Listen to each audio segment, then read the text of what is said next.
Hello students, welcome back to GM Academy. In today's video, we are going to discuss paper 27 and 28 organic chemistry questions. Let's start.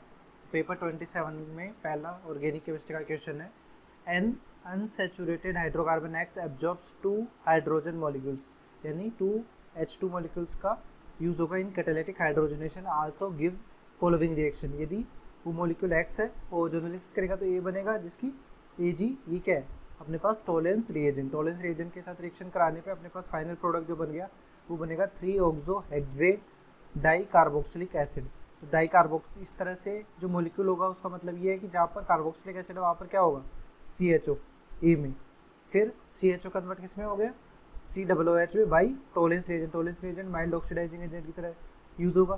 तो आप बाकी options में देखें कि जैसे यहाँ से रिमूव करते हैं, यहाँ पे 1 2 3 पे कीटोन आएगा, यहाँ पर भी कीटोन आएगा, तो एल्डिहाइड कीटोन तो है ही नहीं, एल्डिहाइड ग्रुप चाहिए अपने को जो कार्बोक्सिलिक में कन्वर्ट हो सके। ओजोनोलिसिस करा रहा हूँ मैं इनमें, ठीक है। तो यहाँ पर ये वाला ऑप्शन भी नहीं होगा। बी ऑप्शन में चेक करें तो यहाँ पर हाइड्रोकार्बन होना चाहिए था, हाइड्रोकार्बन में कार्बन और हाइड्रोजन ही होते हैं ओनली, तो ये वाला ऑप्शन भी कैंसिल हो जाएगा।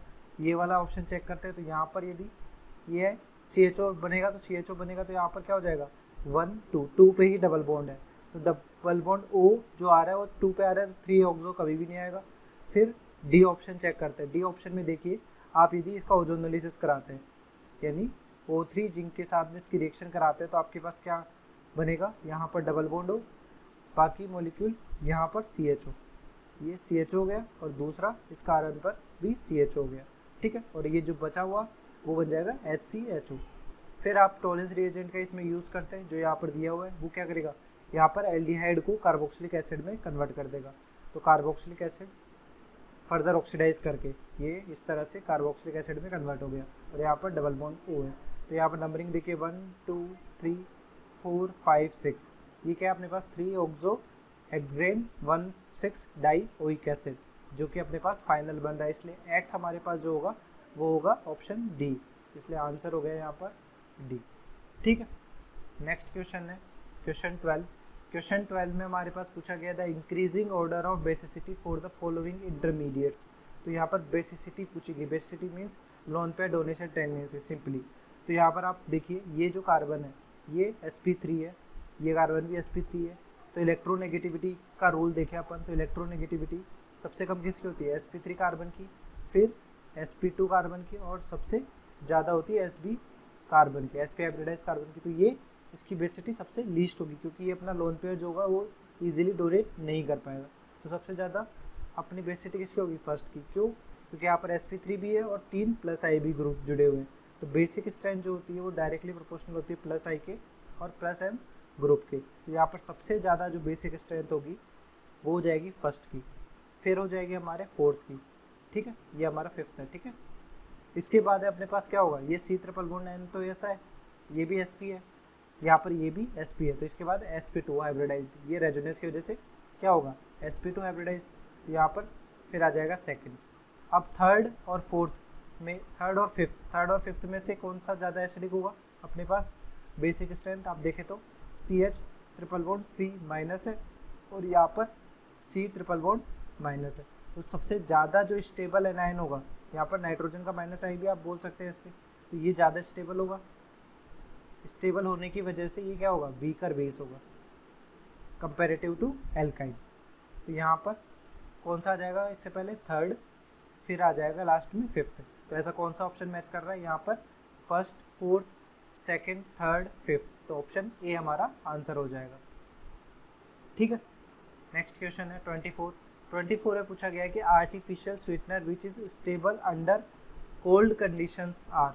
तो यहाँ पर जो कोल्ड कंडीशन में रहने वाला आर्टिफिशियल स्वीटनर होता है वो होता है एस्पार्टेम, जिसका मोलिकुलर फॉर्मूला भी अपने को यहाँ पर दिया हुआ है।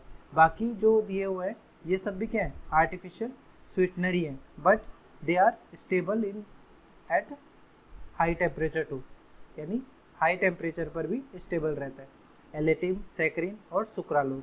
पर कोल्ड टेम्परेचर पे या कोल्ड कंडीशन में सिर्फ एक ही आर्टिफिशियल स्वीटनर है जो स्टेबल रह सकता है, वो है एस्पार्टेम, इसलिए हमारा जो आंसर हो जाएगा वो हो जाएगा सी, ठीक है।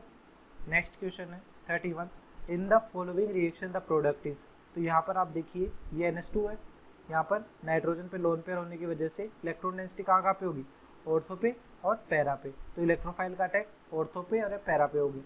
यहाँ पर ये क्या है, इलेक्ट्रोफाइल है। इलेक्ट्रोफाइल अपने पास ये इस तरह का है, यानी N plus triple bond M। अब यहाँ पे आप इसका रेजोनेंस करा देते हैं तो ये क्या बन जाएगा, कुछ इस तरह का इलेक्ट्रोफाइल बन जाएगा, यानी N double bond N plus. इस इलेक्ट्रोफाइल का अपन किस पे अटैक करा रहे हैं, एनिलीन पे अटैक करा रहे हैं। अब हमारे पास एनिलीन पे ऑर्थो पे अटैक हो सकता है और पैरा पे भी, पर ये पैरा पे ही क्यों जाएगा, क्योंकि ये लार्ज साइज इलेक्ट्रोफाइल है। लार्ज साइज इलेक्ट्रोफाइल होने की वजह से पैरा अटैक जो होगा फेवरेबल होगा। तो हमारा ये नेगेटिव यहाँ पे आएगा, जिसका अटैक इलेक्ट्रोफाइल पे यहाँ पे होगा। ये इलेक्ट्रोफिलिक सब्स्टिट्यूशन रिएक्शन होगी। इलेक्ट्रोफिलिक एरोमेटिक सब्स्टिट्यूशन रिएक्शन के बाद में जो फाइनल प्रोडक्ट अपने पास बनेगा वो बन जाएगा NH2, यहाँ पर N डबल बॉन्ड N और यहाँ पर ये बेंजीन। यहाँ पर पैरा प्रोडक्ट मेजर क्यों बन रहा है, due to large size of electrophile. तो ऐसा कौन सा ऑप्शन मैच कर रहा है अपने पास, ऑप्शन डी। इसलिए आंसर जो हो जाएगा वो हो जाएगा डी, ठीक है। और पैरा प्रोडक्ट क्यों बन रहा है, due two plus M of NH2। ये एक्टिवेटिंग ग्रुप है, तो ऑर्थो और पैरा प्रोडक्ट जो होंगे वो मेजर होंगे। और पैरा प्रोडक्ट क्यों ज़्यादा फेवरेबल होगा, क्योंकि यहाँ पर इलेक्ट्रोफाइल लार्ज साइज है, ठीक है। नेक्स्ट क्वेश्चन है 33 में पूछा गया D plus glucose reacts with hydroxyl amine. Hydroxyl amine यानी NH2OH yields an oxime, the structure of the oxime would be. तो हमारे पास D प्लस ग्लूकोज जो होता है वो क्या है, अपने पास उसका मोलिकुलर स्ट्रक्चर जो होता है वो कुछ ऐसा होता है, OH यहाँ पर OH और ये OH CH2OH, ये हमारा D प्लस ग्लूकोज है, ठीक है। इसके आप हाइड्रोक्सिल एमाइन के साथ में यदि रिएक्शन कराते हैं तो वाटर का रिमूवल हो जाएगा और अपने पास क्या बन जाएगा, ऑक्साइम का फॉर्मेशन होगा, यानी CH डबल बॉन्ड NOH। बाकी मॉलिक्यूल अनअफेक्टेड रहेगा। तो वैसे के वैसे ही अपन अरेंजमेंट लगा देते हैं। तो इस तरह से एक जो मॉलिक्यूल अपने को मिला प्रोडक्ट ऑक्साइम का, वो किससे मैच कर रहा है, ऑप्शन डी से। इसलिए अपना आंसर हो जाएगा डी, ठीक है। नेक्स्ट क्वेश्चन है 35 में पूछा गया है state the monomer of Teflon. तो टेफ्लॉन जो होता है वो क्या है, पॉलीटेट्राफ्लोरोइथाइलिन को अपन टेफ्लॉन भी कहते हैं। पॉलीटेट्राफ्लोरोइथाइलिन के लिए जो मोनोमर यूनिट होती है वो क्या है, टेट्राफ्लोरोइथाइलिन, यानी ये वाला मॉलिक्यूल। तो हमारा जो मोनोमर यूनिट हो जाएगी वो हो जाएगा बी ऑप्शन, ठीक है। PTFE का ही अदर नाम टेफ्लॉन भी होता है, ठीक है। नेक्स्ट क्वेश्चन है 37 in a protein molecule various amino acids are linked together. तो एमिनो एसिड्स में क्या ऐड करते हैं अपन, एमिनो एसिड्स में हमारे पास जब दो एमिनो एसिड है, लेट्स से हमारे पास ये भी एमिनो एसिड है और ये भी एमिनो एसिड है, दोनों से वाटर का रिमूवल कर दिया हमने। वाटर का रिमूवल करके जो ये लिंकेज बना, ये हमारा एमाइड लिंकेज है, जिसको हम पेप्टाइड बॉन्ड भी बोलते हैं। पेप्टाइड बॉन्ड की अब साइक्लिक स्ट्रक्चर में यदि इनको हम अरेंज करते हैं तो हमारे पास क्या बनता है, प्रोटीन। जैसे अमीनो एसिड है, अमीनो एसिड से हमने क्या बनाया, पेप्टाइड बॉन्ड बनाए। अब इन पेप्टाइड बॉन्ड्स को ही इन्होंने कन्वर्ट कर दिया, फिर ये कन्वर्ट मीन्स यानी लिंकअप कर दिया साइकिल में, ठीक है। तो हमारे उससे जो कॉम्प्लेक्स स्ट्रक्चर जो बनेंगे वो बन जाएंगे प्रोटीन। तो यहाँ पर जो प्रोटीन का फॉर्मेशन हो रहा है बाय एमिनो एसिड वो हो रहा है पेप्टाइड बॉन्ड से, इसलिए हमारा जो आंसर हो जाएगा वो हो जाएगा सी, ठीक है। नेक्स्ट क्वेश्चन है 39 what products are formed when the following compounds is treated with Br2 in the presence of FeBr3। हमारे पास यहाँ पर मॉलिक्यूल जो दिया हुआ है ये है मेटाजाइलिन, ठीक है। मेटाजाइलिन में दोनों CH3 क्या है, ऑर्थोपेरा डायरेक्टिंग है। तो यहाँ पर एक्टिवेटिंग साइट्स कौन कौन सी होगी, एक तो ये एक्टिवेटिंग साइट होगी, इसके अलावा एक ये साइट होगी और एक ये साइट होगी, ठीक है। अब इन तीन साइट्स पे अटैक हो सकता है, किसका, आने वाले इलेक्ट्रोफाइल का। इलेक्ट्रोफाइल क्या आएगा हमारे पास, Br+, ठीक है। अब Br+ से जो प्रोडक्ट बनने वाले हैं, इससे ये जो Br+ आएगा यहाँ पर कोरस्पॉन्डिंगली दो प्रोडक्ट बन सकते हैं अपने पास। यहाँ पर मिथाइल है, एक Br यहाँ पे लग जाएगा, दूसरा Br कहाँ पे लगेगा, दूसरा Br अपने पास यहाँ पे लगेगा, ठीक है। यदि अपन C पे भी लगाते हैं तो B जैसा ही बनेगा, यानी B और C पे को सेम प्रोडक्ट मिलेगा अपने को। अब इनमें से जो प्रोडक्ट बना है उनमें से मेजर कौन सा माइनर कौन सा है, तो आप यदि ए साइड पे इलेक्ट्रोफाइल का अटैक करते हैं तो यहाँ पर स्टेरिक हिंड्रेंस ज़्यादा होगा, मोर स्टेरिक हिंड्रेंस ड्यू टू विच जो प्रोडक्ट बनेगा वो होगा लेस स्टेबल प्रोडक्ट की वजह से यहाँ पर ये क्या होगा, माइनर। और लास्ट या नेक्स्ट क्या होगा, ये होगा मेजर। तो मेजर प्रोडक्ट अपने पास कौन सा बन रहा है, ये वाला, ठीक है, क्योंकि यहाँ पर स्टेरिक हिंड्रेंस लेस है। तो अपना कौन सा ऑप्शन मैच कर रहा है, हमारे पास देखिए यहाँ पर ये और ये दोनों प्रोडक्ट यहाँ पर फॉर्म हो रहे हैं, इसलिए हमारा जो आंसर हो जाएगा वो जाएगा ऑप्शन ए, ठीक है। नेक्स्ट क्वेश्चन है question 14, which of the following compound will undergo racemisation. तो रेसिमाइजेशन के लिए आपके पास क्या होना चाहिए, इनिशियली कोई ना कोई कायरल कार्बन होना चाहिए जिससे पे कार्बोकेटाइन बने और फिर अटैक करने के लिए क्या है, OH माइनस आए।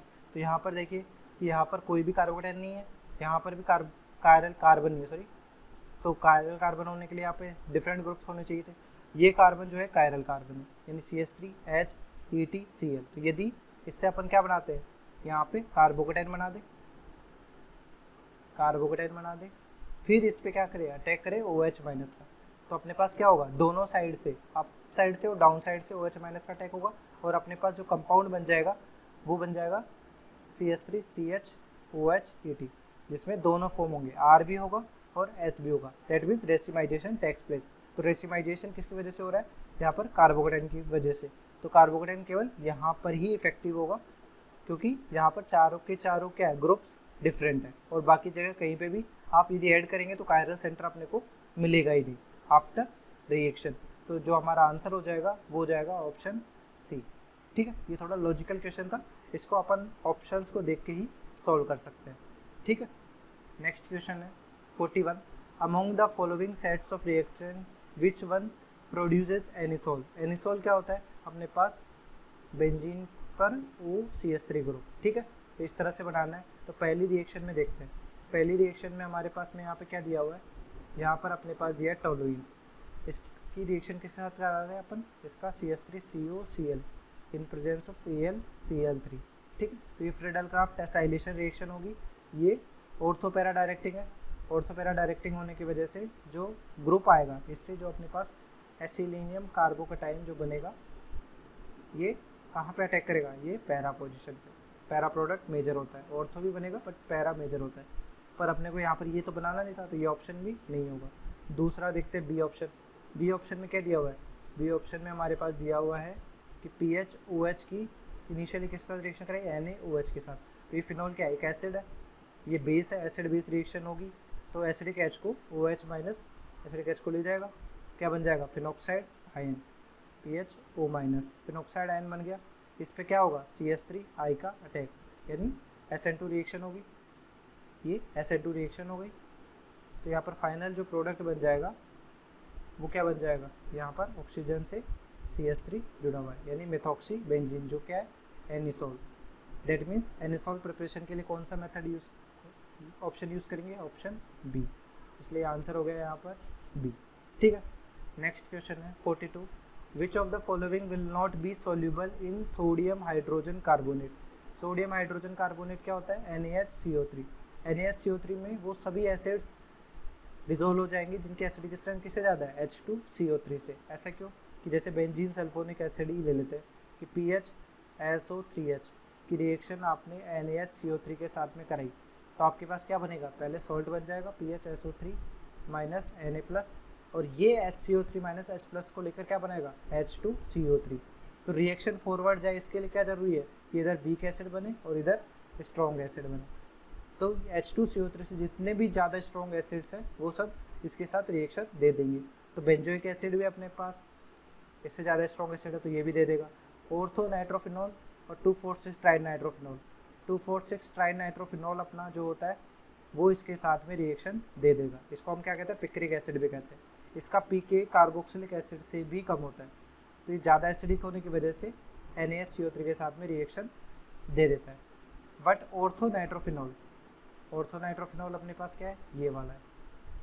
ऑर्थो नाइट्रोफिनॉल में ड्यू टू हाइड्रोजन बॉन्डिंग ये H+ इजीली निकलता भी नहीं है, तो इसकी एसिडिक स्ट्रेंथ काफ़ी कम होती है। तो इसकी यदि NaHCO3 के साथ में अपन रिएक्शन कराते हैं तो कोई भी रिएक्शन नहीं होती है, ठीक है, क्योंकि यहाँ पर H2CO3 भी आप बनाते हैं तो H2CO3 क्या होता है, स्ट्रॉन्ग एसिड है और वीक एसिड है ये वाला, तो रिएक्शन क्या होगी, वापस बैकवर्ड चली जाएगी और अपने पास जो रिएक्टेंट था वह अपने पास रिटेन्ड हो जाएगा। इसलिए इसको हम क्या कहेंगे कि रिएक्शन फर्दर प्रोसीड नहीं कर रही है। इसलिए हमारा जो आंसर हो जाएगा कि सोडियम हाइड्रोजन कार्बोनेट के साथ कौन रिएक्शन नहीं करेगा, वो करेगा ऑर्थो नाइट्रोफिनॉल नहीं करेगा, इसलिए आंसर हो जाएगा यहाँ पर सी। ठीक है, नेक्स्ट क्वेश्चन है 43, which one is most reactive towards nucleophilic addition reaction. Nucleophilic addition reaction carbonyl compounds में क्या होता है कि हमारे पास लेट से कार्बोनिल है, इस पर न्यूक्लियोफिलिक एडिशन रिएक्शन करनी है यानी न्यूक्लियोफाइल का अटैक करना है, ये इस तरह से, तो यहाँ पर क्या बन जाएगा आर सी, यहाँ पे न्यूक्लियोफाइल, ये O माइनस, ये आर, फिर इसका हाइड्रोलिसिस कर देंगे तो फाइनल जो प्रोडक्ट बन जाएगा वो अपना एल्कोहल बन जाएगा। ठीक है, तो यहाँ पर जो न्यूक्लियोफिलिक एडिशन रिएक्शन है वो अपने पास किस किस चीज़ पे डिपेंड कर रही है, वो डिपेंड कर रही है किस पे, इसके कार्बन पे डेल प्लस चार्ज के, यानी del plus charge on C double bond O, carbon double bond O के कार्बन पर डेल प्लस चार्ज पे डिपेंड करेगी, जितना ज़्यादा होगा उतना ही ज़्यादा न्यूक्लियोफाइल अटैक करने की टेंडेंसी करेगा, और इसकी स्टेरिक हिंड्रेंस पे भी, कि स्टेरिक हिंड्रेंस यदि ज़्यादा होगी तो अपने पास न्यूक्लियोफिलिक एडिशन रिएक्शन थोड़ी लेस होगी स्टेरिक हिंड्रेंस पे। ठीक है, तो इसी बेसिस पे, इन्हीं लॉजिक्स की वजह से जो न्यूक्लियोफिलिक एडिशन रिएक्शन की रेट होती है वो किस में ज़्यादा होगी, एल्डिहाइड में ज़्यादा होगी देन कीटोन।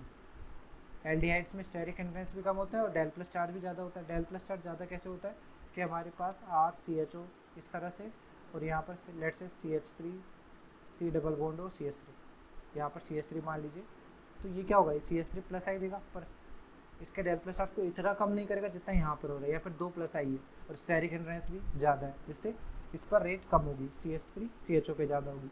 तो यहाँ पर अपने को पहले जो मोस्ट रिएक्टिव पूछा गया है इसलिए सिर्फ एल्डिहाइड ही कंसिडर करेंगे, तो कीटोन वाले ऑप्शंस को कैंसिल कर देते हैं, ये वाला कैंसिल हो गया। अब यहाँ पर देखिए कि CHO ये सब इस तरह ही है। अब यहाँ पर ये जो CH3 है ये क्या है, प्लस हाइपर कॉन्जुगेशन शो कर रहा है और प्लस आई शो कर रहा है, दैट मीन्स ये डेल प्लस चार्ज को न्यूट्रलाइज करेगा। यहाँ पर कुछ भी नहीं जुड़ा हुआ है, यहाँ पर ये जुड़ा हुआ है NO2 -M और -I ग्रुप, ये क्या करेगा, यहाँ पर CHO पे कार्बन पे डेल प्लस चार्ज को इंक्रीज करेगा, यानी अपना इलेक्ट्रॉन खींचेगा तो डेल प्लस चार्ज ज़्यादा होगा तो इस पर अटैक करने की टेंडेंसी न्यूक्लियोफाइल की ज़्यादा होगी। तो सबसे फास्टेस्ट जो न्यूक्लियोफिलिक एडिशन रिएक्शन होगा वो होगा डी में। तो यदि अपन रेट न्यूक्लियोफिलिक एडिशन रिएक्शन का ऑर्डर लिखे कि सबसे ज़्यादा किस में होगी, सबसे ज़्यादा होगी डी में।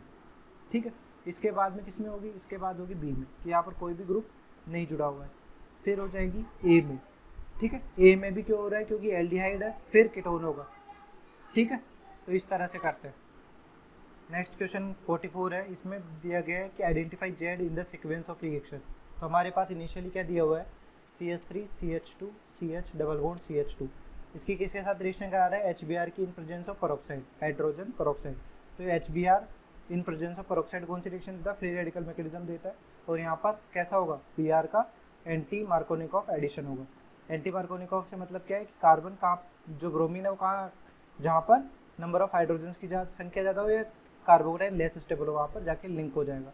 तो यहाँ पर जो Br है वो यहाँ पर लिंक होगा और H यहाँ पर लिंक हो जाएगा। ठीक है, एंटी मार्कोनिकॉफ एडिशन की वजह से। इसके बाद में क्या होगा, C2H5O- अपने पास दिया हुआ है, जो कि क्या देगा, सब्स्टिट्यूशन देगा, SN2 रिएक्शन होगी, Br रिमूव हो जाएगा, तो अपने पास फाइनल जो प्रोडक्ट बन जाएगा वो बन जाएगा ये वाला OET। ठीक है, तो जो अपने को पूछा गया कि जेड कंपाउंड अपन ने ये होगा, जो कि ऑप्शन में ए से मैच कर रहा है, इसलिए हमारा जो आंसर हो जाएगा वो है ए। ठीक है, नेक्स्ट क्वेश्चन है 45, which of the following organic compound has same hybridisation as its combustion product carbon dioxide. तो कार्बन डाइऑक्साइड हमारे पास क्या होता है, ये वाला मॉलिक्यूल है, इसमें कार्बन पर क्या हाइब्रिडाइजेशन है, sp हाइब्रिडाइजेशन है। तो हमारे पास सबसे पहले देख लेते हैं इथेनॉल। इथेनॉल में CH3 CH2OH, ये क्या है, sp3 हाइब्रिडाइजेशन है, तो ये वाला नहीं होगा। इथाइन अपन देखते हैं, तो इथाइन में कार्बन का हाइब्रिडाइजेशन क्या होता है, कार्बन का हाइब्रिडाइजेशन है sp, तो ये वाला ऑप्शन होगा। इथीन देखते हैं, तो इथीन में हमारे पास क्या है, CH2 डबल बॉन्ड CH2, ये वाला है क्या, sp2 हाइब्रिडाइजेशन, तो ये वाला ऑप्शन भी नहीं होगा। इथेन देखते हैं, इथेन में क्या है, CH3 CH3, ये वाला क्या है, sp3 हाइब्रिडाइजेशन, तो ये वाला ऑप्शन भी नहीं होगा। तो अपने पास सेम हाइब्रिडाइजेशन वाला कंपाउंड कौन सा होगा, ऑप्शन बी, इसलिए यहाँ पर आंसर हो जाएगा बी। ठीक है। नेक्स्ट क्वेश्चन, अब 28 पेपर को स्टार्ट करने जा रहे हैं अपन। पहला क्वेश्चन है the order of stability of the alkenes. यहाँ पर फर्स्ट टू फिफ्थ दी हुआ है और आर क्या हो सकता है, मिथाइल हो सकता है। तो यहाँ पर पहले में देखिए कि क्या होगा कि मिथाइल यदि अपन दोनों जगह लगा देते हैं, यहाँ पर CH3 CH3 CH3 CH3 इस तरह से, ठीक है। तो यहाँ पर number of alpha H hyper conjugation के कितने होंगे, यहाँ पर 12 अल्फा एच हो जाएंगे। तो इस तरह से अपन देखिए तो फर्स्ट में हमारे पास 12 अल्फा एच है, यहाँ पर 6 तो यहाँ से आ जाएंगे 6 अल्फा एच, ठीक है। और नहीं 6 नहीं 9, ये वाला आरबी ग्रुप है यहाँ पे, तो 9 अल्फा एच हो जाएंगे। यहाँ से अपने पास 2 ही अल्काइल ग्रुप है, यानी 6 अल्फा एच हो जाएंगे। यहाँ पर आप देखेंगे तो हमारे पास यहाँ पर भी क्या है, 6 अल्फा एच ही है। यहाँ पर अपने पास 3 अल्फा एच है। तो जितने ज़्यादा number of hyper conjugating structure या अल्फा एच होंगे उतनी ज़्यादा स्टेबिलिटी होगी। बट यहाँ पर अपने पास क्या है, 6 अल्फा एच और ये 6 अल्फा एच, यानी ये सेम है। तो ये मॉलिक्यूल अपन अलग से स्टडी कर लेते हैं। इस मॉलिक्यूल में हमारे पास में यहाँ पे क्या दिया हुआ है, यहाँ पर हमारे पास ये वाला मॉलिक्यूल एक ये दिया हुआ है कि यहाँ पर CH3 जुड़ा हुआ है, ये CH3 जुड़ा हुआ है। तो ये हमारे पास क्या है, आइसोब्यूटीन, ठीक है। दूसरा हमारे पास क्या है, हमारे पास CH3 CH double bond CH CH3, ये है 2 ब्यूटीन, ब्यूट 2इन, ठीक है। तो आइसोब्यूटीन और 2 ब्यूटीन में से ज़्यादा स्टेबल कौन सा होता है, आइसोब्यूटीन। आइसोब्यूटीन क्यों होता है, अपने पास जब इसका हाइपर कॉन्जुगेटिंग स्ट्रक्चर बनाएंगे, यहाँ पर हाइपर कॉन्जुगेटिंग स्ट्रक्चर बनाएंगे तो एनायन कौन सा बनेगा, यहाँ पर प्राइमरी कार्बोनाइन बनता है, जो कि ज़्यादा स्टेबल है बजाय किसी सेकेंडरी कार्बोनाइन की। यहाँ पर जितने भी 6 हाइपर कॉन्जुगेटिंग स्ट्रक्चर बनेंगे उनमें सेकेंडरी यानी 6 हाइपर कॉन्जुगेटिंग स्ट्रक्चर में प्राइमरी कार्बोनाइन बनेगा, यहाँ पर 6 हाइपर कॉन्जुगेटिंग स्ट्रक्चर में सेकेंडरी कार्बोनाइन बनेगा। तो ज़्यादा स्टेबल हाइपर कॉन्जुगेटिंग स्ट्रक्चर जिसमें होंगी वही मॉलिक्यूल क्या होगा, ज़्यादा स्टेबल होगा। इसलिए आइसोब्यूटीन जो है वो ब्यूट 2इन से ज़्यादा स्टेबल है। तो इसी तरह से यदि स्टेबिलिटी ऑर्डर अपन लिख दें कि स्टेबिलिटी ऑर्डर अपना क्या होगा, सबसे ज़्यादा स्टेबिलिटी अपने होगी जिसकी नंबर ऑफ अल्फा है सबसे ज़्यादा, यानी फर्स्ट, फिर हमारा हो जाएगा सेकेंड, फिर हमारा हो जाएगा यहाँ पर थर्ड, ठीक है, फिर हो जाएगा हमारा फोर्थ, फिर हो जाएगा यहाँ पर फिफ्थ। तो इस तरह से first second third fourth fifth का आंसर कौन सा होगा, ऑप्शन ए। इसलिए यहाँ पर आंसर हो गया ए, ठीक है। नेक्स्ट क्वेश्चन है 11, aniline in a set of the following reactions yielded a coloured product Y, ठीक है। तो यहाँ पर हमारे पास इनिशियली देखते हैं कि जो एनिलीन है NaNO2 + HCl के साथ जो है नाइट्रस एसिड के साथ रिएक्शन करके क्या बना लेगा, यहाँ पर बन जाएगा अपने पास बेंजीन डाइएजोनियम क्लोराइड, ठीक है। बेंजीन डाइएजोनियम क्लोराइड किसके साथ रिएक्शन कराएंगे, NN डाइमिथाइल एनिलीन। हमारे पास कुछ इस तरह का कंपाउंड NN डाइमिथाइल एनिलीन के साथ में रिएक्शन होगी। अब हमारे पास ये लोन पेयर डोनेटिंग है तो +M ग्रुप है तो ऑर्थो पैरा डायरेक्टिंग होंगे।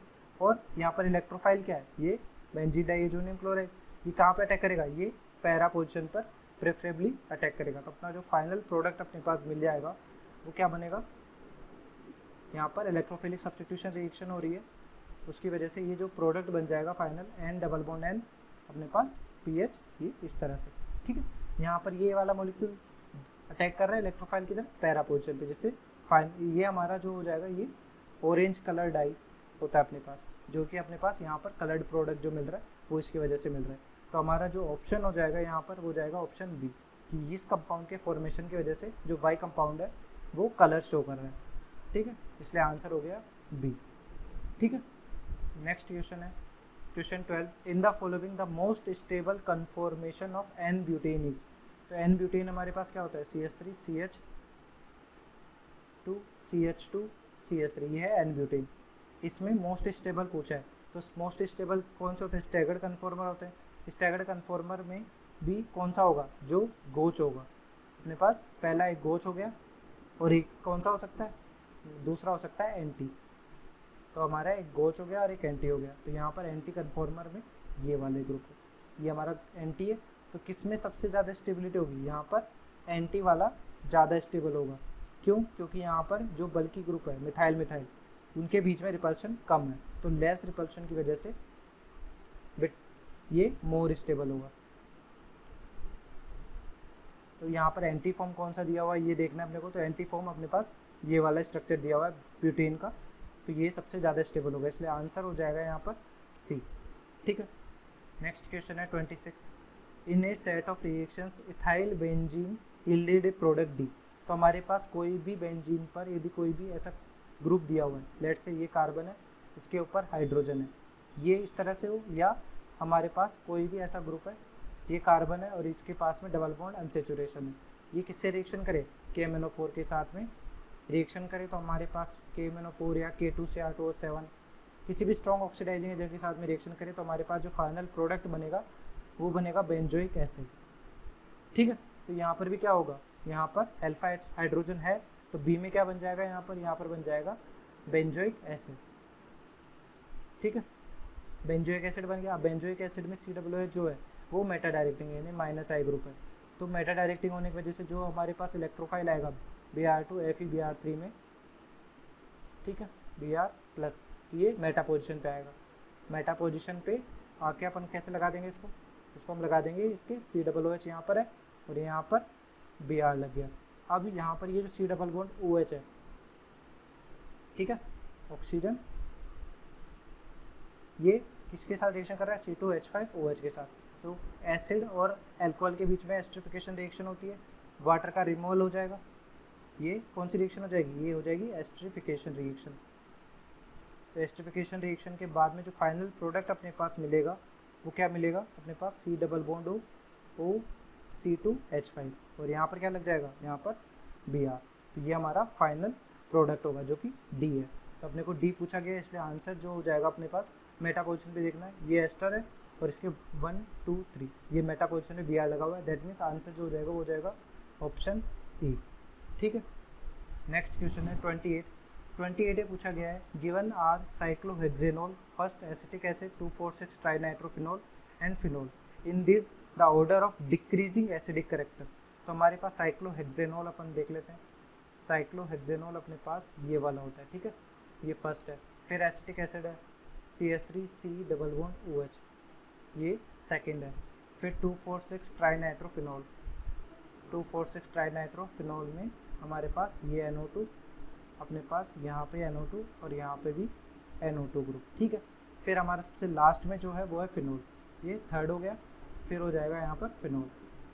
तो किसी भी इसकी एसिडिक स्ट्रेंथ पता करने के लिए क्या करते हैं कि H को रिमूव करो, ऑक्सीजन पे नेगेटिव चार्ज बनेगा, नेगेटिव चार्ज यदि ज़्यादा स्टेबल है तो उसकी एसिडिक स्ट्रेंथ ज़्यादा होगी। तो सबसे ज़्यादा एसिडिक स्ट्रेंथ जो होती है कार्बोक्सिलिक एसिडिक्स की होती है, बट यहाँ पर सबसे ज़्यादा एसिडिक होगा 2,4,6 ट्राइनाइट्रोफिनोल विच इज़ पिक्रिक एसिड, क्योंकि इसका pKa क्या होता है अराउंड 0.3 और यहाँ पर इसका pKa क्या होता है अराउंड 4.76। तो pKa वैल्यू जिसकी कम होती है उसकी एसिडिक स्ट्रेंथ भी ज़्यादा होती है। तो सबसे ज़्यादा एसिडिक स्ट्रेंथ जो होगी वो किसकी होगी, यहाँ पर 2,4,6 ट्राइनाइट्रोफिनोल की, फिर होगी एसिटिक एसिड की। अब हमारे पास फिनोल और साइक्लोहेक्सेनोल, इन दोनों में से एसिडिक स्ट्रेंथ किसकी ज़्यादा होगी, यहाँ पर रेजोनेंस स्टेबलाइज लाइन ये बनाएगा, तो इसलिए ये 4 पे आ जाएगा, फिर हमारे यहाँ ये फर्स्ट पे आ जाएगा। ठीक है, तो ये हमारा क्या हो जाएगा, एसिडिक स्ट्रेंथ का ऑर्डर हो जाएगा। ठीक है, तो यहाँ पर कौन सा ऑप्शन इसको मैच कर रहा है, ये ऑप्शन मैच कर रहा है third, second, fourth, first, option B को। ठीक है, इसलिए हमारा जो आंसर हो जाएगा वो हो जाएगा बी। ठीक है, नेक्स्ट है, यहाँ पर पूछा गया विच one is most reactive towards SN1 reaction. तो SN1 रिएक्शन की जो रिएक्टिविटी है वो डायरेक्टली प्रोपोर्शनल किसकी होती है, कार्बोकेटाइन स्टेबिलिटी की, कि हमारा जो कार्बोकेटाइन सबसे ज़्यादा स्टेबल बनेगा वहाँ पर रिएक्टिविटी भी ज़्यादा होगी। तो यहाँ पर कार्बोकेटाइन कौन सा बनेगा, यहाँ पर बनेगा PHCH2+, यहाँ पर कौन सा बनेगा PHCH+, फिर PH। यहाँ पर कार्बोकेटाइन कौन सा बनेगा, यहाँ पर बनेगा PHCH+ CH3, फिर यहाँ पर PHCCH3 और ये PH फिनाइल ग्रुप है।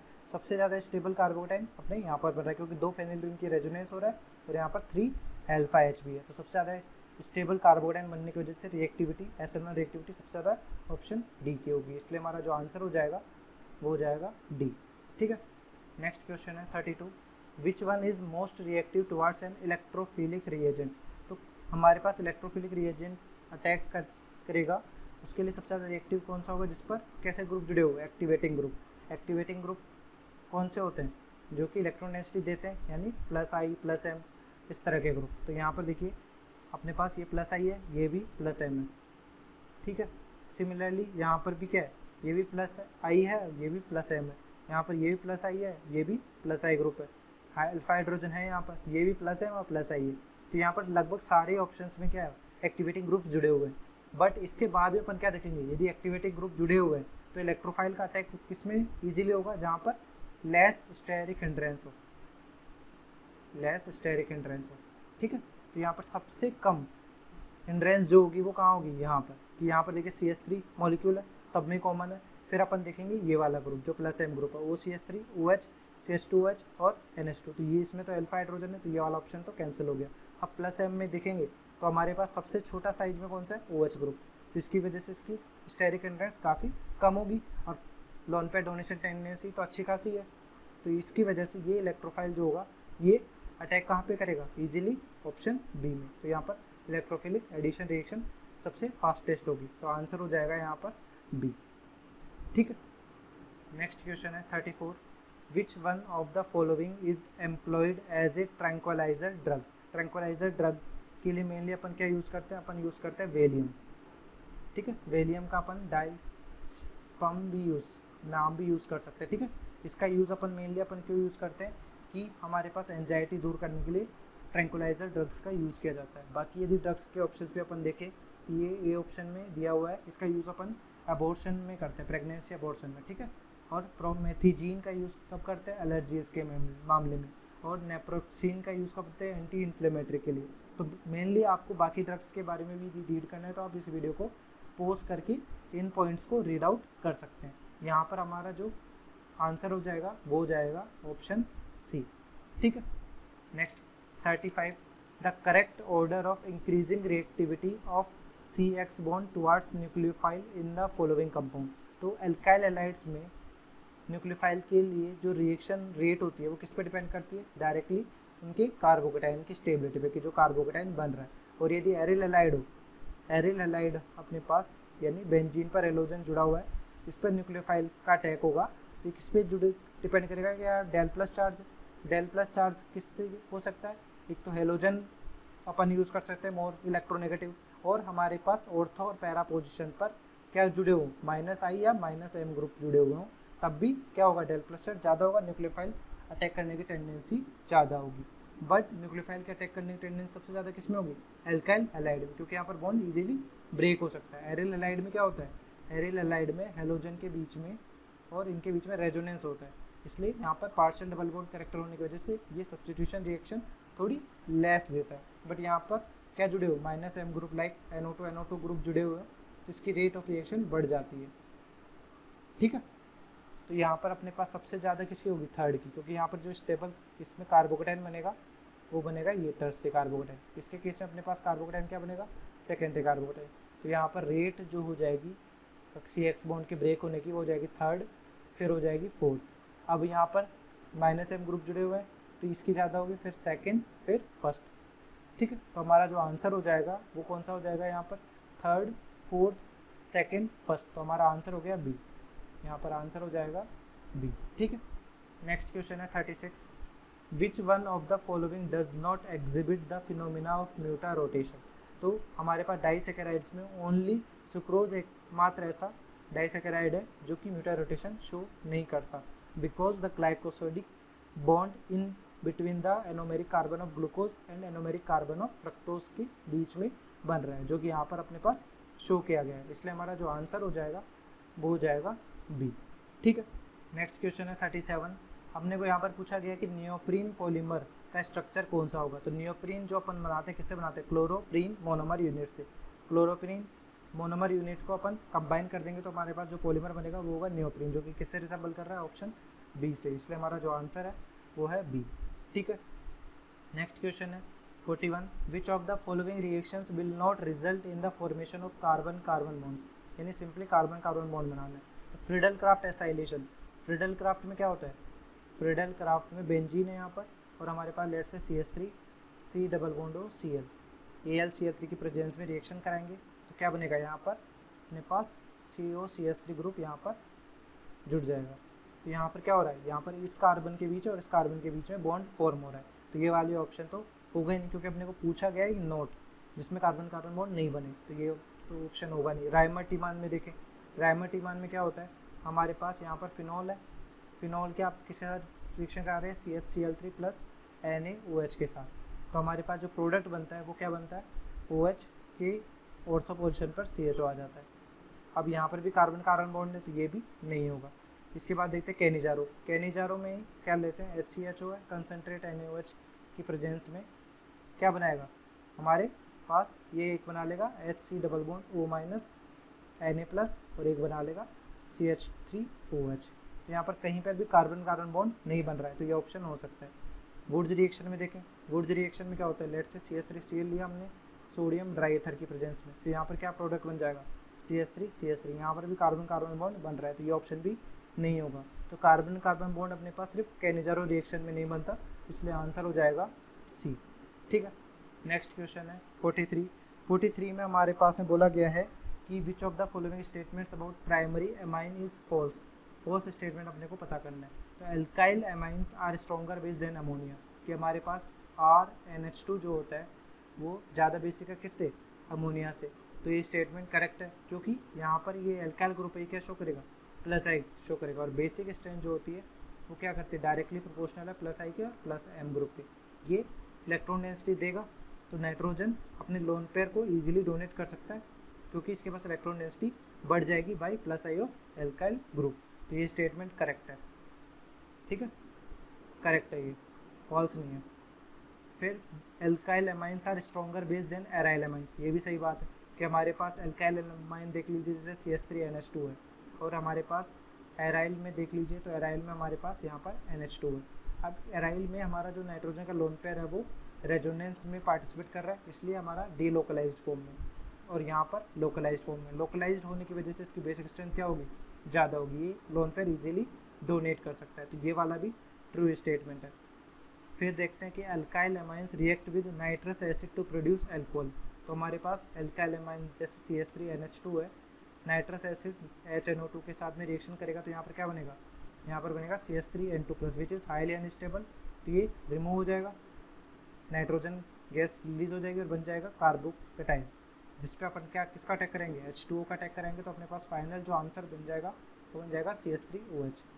ठीक है, तो यहाँ पर फाइनल प्रोडक्ट अल्कोहल ही बन रहा है। बट यदि अपन एरोमेटिक लेते NH2 तो देन हमारे पास यदि नाइट्रस एसिड जो कि अपन ने किससे बनाया, NaNO2 + HCl की रिएक्शन से बनाते हैं तुरंत, क्योंकि ये हाईली अनस्टेबल होता है। तो यहाँ पर जो प्रोडक्ट बनेगा वो क्या बनता है, N2 + Cl- benzene diazonium chloride, जो कि स्टेबल क्या होता है 0 to 5 डिग्री सेंटीग्रेड पर स्टेबल होता है। तो यहाँ पर अपने पास ये स्टेटमेंट भी क्या ट्रू है।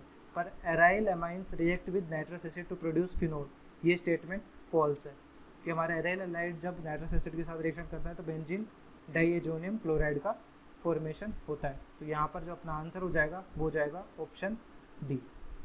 ठीक है, नेक्स्ट क्वेश्चन है 44 में पूछा गया है कि acetamide is treated with the following reagent separately, which one of this would yield methyl amine. तो हमारे पास देखिए कि एसेटामाइड क्या होता है, CH3CONH2। ठीक है, CH3CONH2 की रिएक्शन आप किसके साथ क्या बना रहे हैं, CH3NH2। सिंपली क्या हो रहा है कि ये CONH2 ग्रुप हट जाए और वहाँ पर क्या लग जाए, एमीन ग्रुप लग जाए। तो इसके लिए अपन यूज़ कर सकते हैं Br2 विद NaOH, ये रिएजेंट। ये कौन सी रिएक्शन हो जाएगी, ये हो जाएगी अपने पास Hofmann bromamide reaction. Hofmann bromide reaction में क्या होता है कि हमारे पास जो प्राइमरी एमाइड का CONH2 है वो रिप्लेस हो जाएगा किससे, एमाइन से। ये रिएक्शन सिर्फ प्राइमरी एमाइड के द्वारा ही दी जा सकती है। तो हमारा जो आंसर हो जाएगा वो हो जाएगा ऑप्शन डी। ठीक है, तो इस तरह से आज हमने कौन कौन से पेपर 27 और 28 के क्वेश्चंस ऑर्गेनिक केमिस्ट्री के डिस्कस कर लिए। यदि आपको बाकी पेपर्स के भी देखने हैं तो डिस्क्रिप्शन बॉक्स में इनकी प्लेलिस्ट लिंक मैंने दे दी है, वहाँ पर जाकर आप इनकी और वीडियोस को भी देख सकते हैं। Thank you for watching.